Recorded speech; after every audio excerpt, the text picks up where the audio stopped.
Todo genocidio es heredero de un genocidio anterior. Matanza hereda matanza.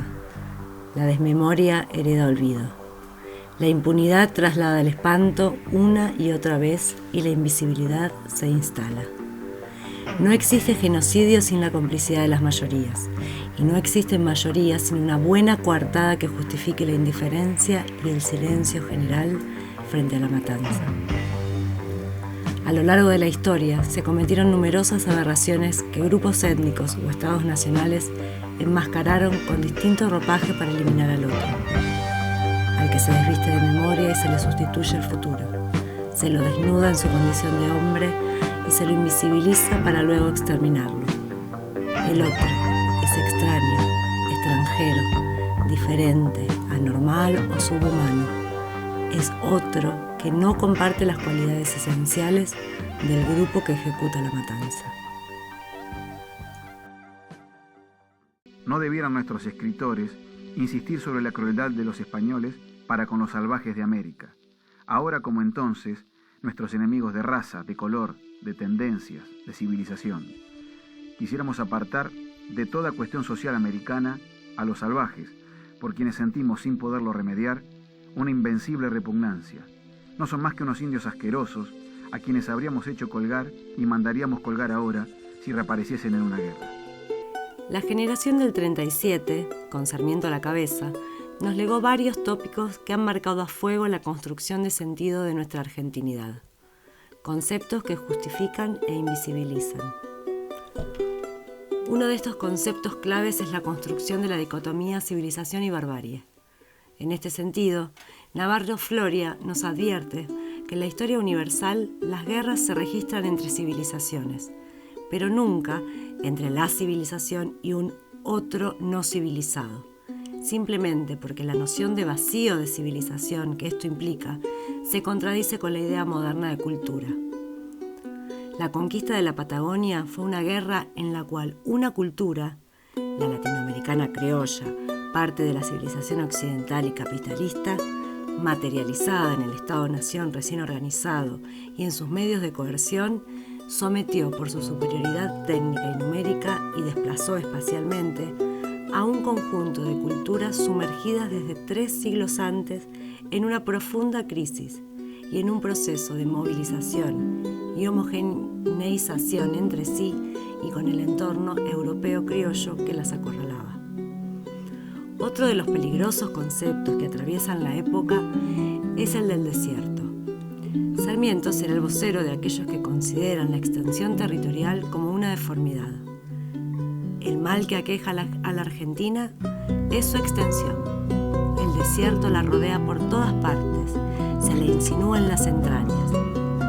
Adolfo Alsina dice: sufrimos el mal del desierto. Pero no se refiere a una bacteria o a una dolencia que afecta a aquellos que cruzan el desierto, sino que ese desierto, donde no habitan los humanos, sino los indios, es un mal en sí mismo. Un desierto con mayúscula, que hay que poblar exterminando a sus moradores originarios. El Ejército Nacional, más que conquistar el desierto, lo va a construir. Para construir un desierto, es imprescindible vaciarlo de vida. Eso es lo que hace el general deportando 19.000 seres humanos lejos de la frontera. Roca extirpa la barbarie y transforma la tierra en desierto. Para Del Río, la conformación de este Estado-nación se basaba en una teoría social que establecía la conformación de una nación de ciudadanos que superaría heterogeneidades étnicas y culturales, como también la consolidación de un Estado que garantizaría, en los límites de su territorio, la regulación del orden económico y el funcionamiento del aparato político.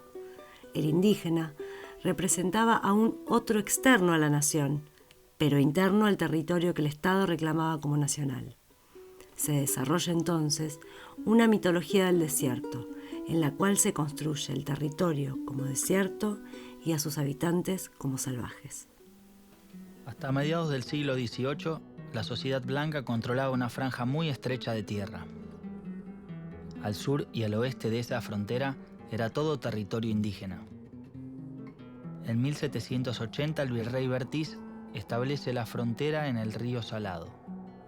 Entre 1820 y 1840, con Martín Rodríguez y Rosas, la línea de frontera avanza hasta Junín, 25 de Mayo, Tapalqué, Azul y de allí al Cabo Corrientes. Durante las 4 décadas siguientes, la poderosa Confederación de Salinas Grandes, al mando de Calfucurá, y los ranqueles gobernados por Panquitrugner equiparan las fuerzas indígenas con las del gobierno y establecen una férrea defensa en esta frontera del Gualmapu. Hacia 1876, con la estrategia de avance progresivo a través de comandancias y fortines del ministro de Guerra, Adolfo Alsina, la frontera se corre al oeste hasta la llamada Zanja de Alsina. En 1877 lo sucede Julio Argentino Roca, que va a llevar adelante la conquista del desierto, con sus comandantes Levalle, Lagos, Uriburu y Racedo. Ver entrar humilde y juiciosamente a las ciudades aquella muchedumbre de indios de todas edades y sexos, distribuirse entre las familias, los establecimientos de educación y de industria, instalándose inmediatamente en la vida civilizada, era el espectáculo más satisfactorio y moralizador que pudiera ofrecerse a un pueblo civilizado.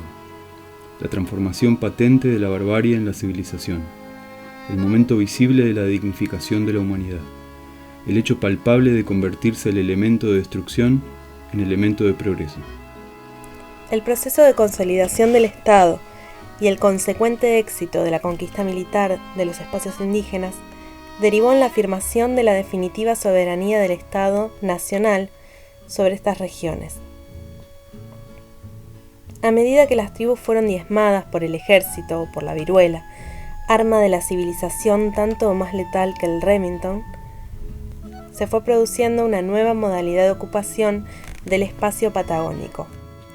Carlos Bunge se felicita porque el alcoholismo, la viruela y la tuberculosis, benditos sean, habían diezmado a la población indígena y a la africana. Y Sarmiento, citando a Ulloa, señala que los indios disminuyen en todas partes debido a los estragos formidables que hacen la viruela o bien por el uso de las bebidas fuertes. Las tierras de las comunidades indígenas pasaron entonces al Estado, quien las transfirió a nuevos dueños. Paralelamente, el proceso abierto en la década de 1880 provocaría una intensa y sistemática destrucción de las culturas nativas. La gradual presencia estatal implicó la imposición de nuevas formas de relaciones sociales, particularmente visibles en el proceso de apropiación privada de los recursos naturales, con lo cual se dañaba el basamento principal de la cultura nativa, su relación con la tierra. La venta indiscriminada de alcohol, por su parte, fue quizás el elemento de penetración más fuerte y destructivo de la sociedad blanca sobre la indígena, y base de enriquecimiento de no pocos comerciantes de la región. Otro esfuerzo importante se centró en erradicar las formas de religiosidad indígena, para lo cual se insistió en la conversión de los pueblos originarios al catolicismo. El bautismo de indios fue parte de una conquista espiritual que siguió a la dominación política. La desintegración social y cultural de los grupos indígenas habría derivado finalmente en su incorporación a la sociedad blanca en términos absolutamente marginales. A la desestructuración de las familias, en el exilio forzoso donde los hombres fueron hechos prisioneros y las mujeres y niños destinados al servicio personal de las familias porteñas, se agregaron distintas formas de sobrevivencia en la región misma, siempre sobre la base de pequeños grupos reducidos en terrenos de mala calidad, bajo condiciones materiales de vida que aumentaron la marginalidad y la pobreza, propiciando la integración de sus miembros a la oferta de mano de obra de otros grupos subalternos en el ámbito patagónico.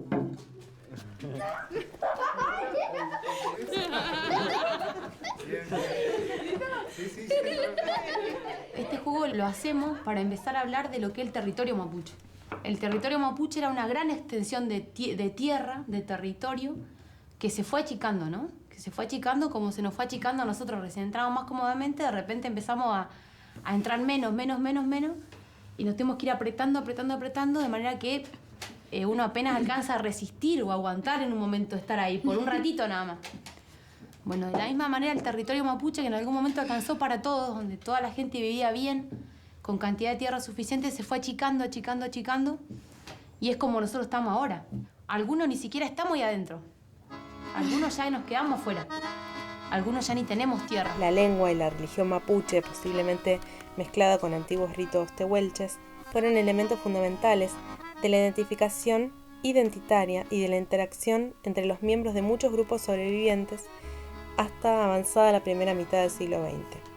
En muchos casos las tradicionales formas religiosas se perdieron, siendo reemplazadas por prácticas evangelísticas protestantes provenientes de Chile.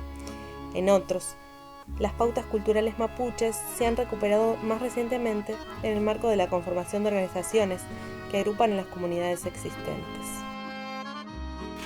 La mayoría de los indios que fueron hechos prisioneros después de las campañas militares se derivaron a Buenos Aires o a otras capitales de provincias. Los traslados se efectuaron en forma masiva. Luego de una corta estancia en Buenos Aires, se los remitía en calidad de prisioneros de guerra a la isla Martín García o a otros puntos de concentración en la ciudad, como los cuarteles de Palermo y Retiro. Todos estos en condiciones infrahumanas, hasta tanto se decidiera su distribución y destino, tarea que estaba a cargo, entre otros, de la Sociedad de Beneficencia. Desde allí, las mujeres jóvenes y los niños se distribuían entre las familias como criados, en tanto que los hombres se derivaban a otras provincias, como Tucumán, donde se los destinaba a mano de obra en la producción azucarera o se los incorporaba al servicio en el ejército o la armada. Los viejos, descartables a esos fines, quedaban a cargo de las instituciones estatales, sobreviviendo como podían. De esa manera, al desmembrarse las familias, se aseguraba la discontinuidad de la reproducción física y cultural.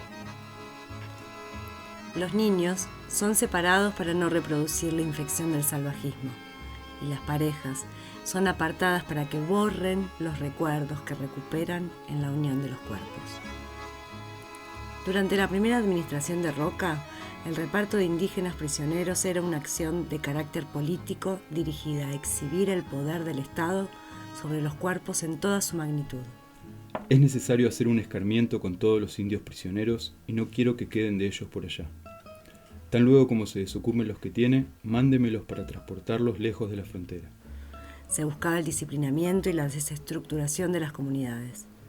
La biopolítica del Estado roquista se concentró en la disposición de los cuerpos de los indígenas sometidos, sin descuidar la regulación de su capacidad reproductiva, incluyendo la separación de mujeres y varones y la apropiación de los niños. Estas acciones apuntaron a un plan genocida sistemático. Afirmar el genocidio no implica negar la supervivencia de los pueblos. El proyecto genocida no se define por su éxito, sino por su intencionalidad. Hay un costado que siempre ponen de relieve la gente mapuche de la zona que tiene que ver con la desaparición de las identidades personales, ¿no? Sí, de estos casos hay miles y tiene que ver con la modalidad de concentración y de deportación de la población de Pampa y Patagonia. Es decir, se separaban los grupos por edad y por sexo. Entonces, en todo este proceso lo que hubo fue separación de los niños de sus madres y de sus familias. Hay un testimonio de del teniente coronel Federico Barbará, quien publicó 2 manuales de la lengua pampa. Decía en su subtítulo: para el uso de los jefes y oficiales del ejército y de las familias a cuyo cargo están los indígenas. Y las escenas que se describen en ese manual refieren a cómo se debe impartir órdenes a una niña para que trabaje en la cocina, a un joven para que trabaje en los establos, para que cuide a los chicos. Es decir, esto era un manual de uso y de uso cotidiano. Y esto también era parte del discurso político de la época. Hay que cortar el desarrollo de estas culturas, si es necesario, separando a los niños de sus madres. O sea, fue el proyecto político, no fue un exceso de las políticas o una consecuencia no deseada del proceso. Claro, es un proyecto político y es una política de Estado. Ahora, Walter, eso que estás mencionando son elementos algunos de los elementos que definen el genocidio. Exacto. Pero ¿cuál fue la principal razón para tanta crueldad? El botín. Querían las tierras en las cuales desde siglos habitaban los indígenas. La colocación de este alambre poco difiere de cualquier otro. pequeño ajuste de torniquete será suficiente para dar la tensión requerida hasta atarlo a las varillas, y ya no será necesario volver a ajustarlo por el tiempo que dure el alambrado. Este avance espectacular de la siderurgia argentina es un testimonio de la capacidad de nuestros técnicos y operarios y un legítimo motivo de orgullo.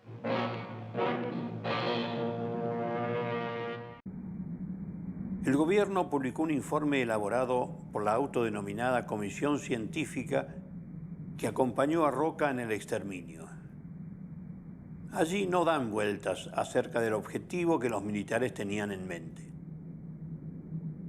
Se trataba de conquistar un área de 15.000 leguas cuadradas, ocupadas cuando menos por unas 15.000 almas, pues pasa de 14.000 el número de muertos y prisioneros que ha reportado la campaña. Los esfuerzos que habría que hacer para transformar estos campos en valiosos elementos de riqueza y de progreso no están fuera de proporción con las aspiraciones de una raza joven y emprendedora.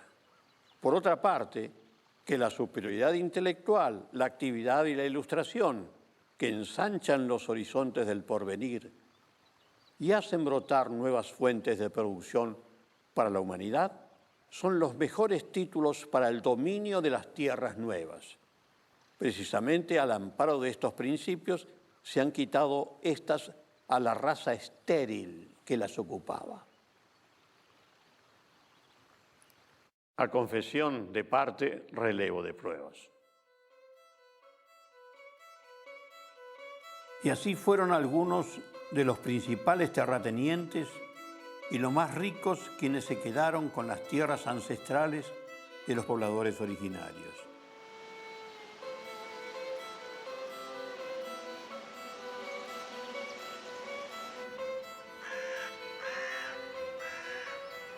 José Martínez de Hoz, el primer presidente de la Sociedad Rural Argentina y bisabuelo del ministro de Economía de Videla, obtuvo de esta forma 2.500.000 hectáreas, un territorio más grande que la República del Salvador, en la cual viven casi 6 millones de personas.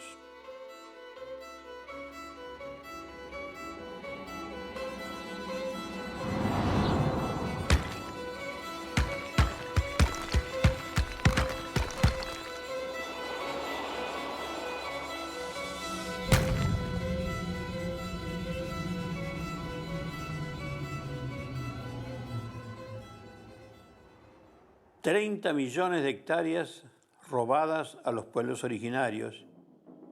Se las repartieron entre los más ricos con la llamada campaña del desierto.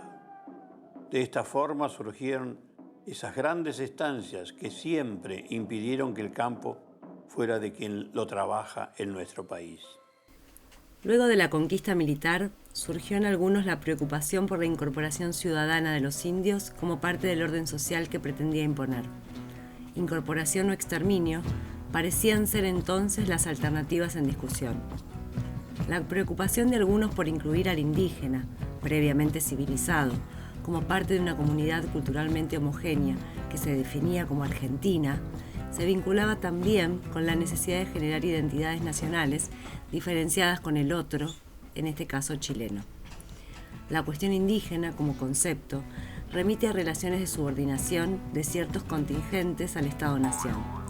Es el resultado de una incorporación particular a la economía política capitalista. Se impuso un discurso que homogeneizaba y salvajizaba a los pueblos originarios, más allá de las historias particulares de cada uno de ellos.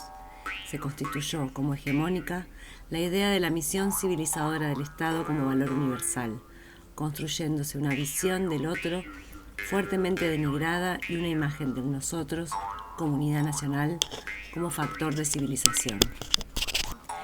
La territorialización del Estado-Nación argentino orienta las prácticas de los sujetos.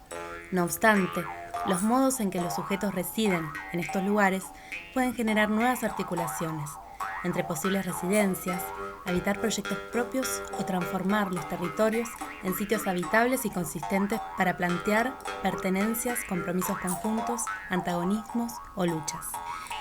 El espacio territorializado es la representación externa de las relaciones sociales de dominación y subordinación que los sujetos experimentan y viven en su cotidianeidad. Este proceso también opera delimitando ciertas fronteras internas. Los otros indígenas son ubicados en lugares sociales interiores, pero separados. En este contexto se consolidó el Estado argentino. Nuestras instituciones de gobierno son herederas de una estructura montada sobre el genocidio. La única manera de poder establecer bases firmes y verídicas sobre las cuales orientar una convivencia más o menos armónica y pacífica es develar la verdad que subyace a nuestras respectivas narrativas de origen, la de la nación argentina, la de los pueblos originarios en su coyuntura actual. No hay justicia sin verdad, no hay futuro sin memoria. Yo siempre digo que sea hasta este año nomás, que sigan andando más adelante los huincas, los mentirosos. Los ladrones de tierra, territorio, se hacen el dueño. Donde se hacen el dueño, levantan sus señores casas, cierran. Ahí en la entradita, el alambrado dice, propiedad privada no se debe pasar. Y eso duele la miel. El huinca toda la vida lo maltrató la miel, toda la vida. Dejó el ejército de maltratarlo, después se instalaron por toda la frontera Parque Nacional. Bueno, Parque Nacional se encargó en arrancarle la casa a la gente que estaban viviendo en la cordillera, en todos los lugares, todo lo que es cordillera. El intendente de Parque Nacional de San Martín de los Andes, en Buenos Aires, hace 1 año, 2 años, dice, en aquellos años que llegó Parque Nacional, ningún mapuche se paró para defender su derecho, hijo. Ningún mapuche se paró para decir, acá estamos y que no ocurra nada. ¿Cómo, carajo? A mí me hirve la sangre eso. ¿Qué quería que dijeran los mapuches en aquellos años? Le dije. Corrieron a la gente y los maltrataron como quisieron, le dije. No respetaron a ancianos ni ancianas ni niños, le dije. Después de una gran matanza, le dije, una gran violación, le dije, de diferentes formas, le dije, quería que tuvieran fuerza la gente todavía para pararse en aquello, en el año 1930, 35, le dije, cuando llegó Parque Nacional, le dije, todo atemorizado, le dije, nadie quiere que lo maten su familia, le dije. Alguno que hizo hincapié de no salir, le dije, le arrastraron su toldito a la gente, le dije. Así le hicieron a mi abuela, le dije, Calpú, le dije. Mi abuela, le dije, mamá de mi mamá, le dije. Pero si son tan civilizados como dicen, le dije, tienen que respetar la palabra civilización, le dije, porque a mí me civilizó mis padres, le dije. Me entregó todos los consejos que ellos entregó, le dije, y por ese consejo camino donde me toca caminar, le dije. Soy yo en mi vida, le dije. Soy yo en mi cuerpo, le dije. Soy yo en mi pensamiento, en lo que hago y lo que digo, le dije.